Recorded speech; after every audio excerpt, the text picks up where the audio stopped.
ज्या वेळेला हे महायुतीचं सरकार असं म्हणतं इलेक्शनच्या आधी की आम्ही 7-12 कोरे करू, मग आता काय आंधळ झालेलं आहे? ज्या वेळेला हे सरकार म्हणतं की आम्ही सोयाबीनला भाव देऊ, आम्ही कपाशीला भाव देऊ, आम्ही त्या ठिकाणी संत्र्याचं बघू, आम्ही धानाचं बघू, आम्ही कांद्याचं बघू, आज आंधळ झालेला आहे? हे दिसत नाहीये त्यांना की मागणी आहे शेतकऱ्यांची आणि शेतकऱ्यांच्या मागणीकडे त्यांनी बघितलंच पाहिजे.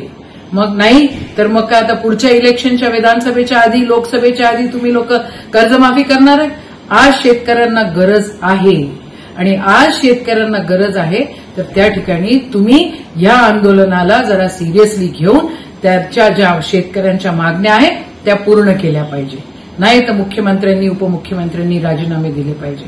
तर हिचंही हे सरकार जे आलेलं आहे हे काय घोळ घालून आलेलं आहे हे सर्वांना माहिती आहे. पण आज ज्या मागणीसाठी बच्चूदादा त्या ठिकाणी गुरुदेव नगरमध्ये, मोजरीमध्ये उपोषणाला बसलेले आहेत, ती मागणी रास्त आहे आणि शेतकऱ्यांच्या मागणीसाठी काँग्रेस नेहमीच कटिबद्ध आहे आणि कटिबद्ध राहील. जय हिंद, जय महाराष्ट्र, जय किसान, जय जवान.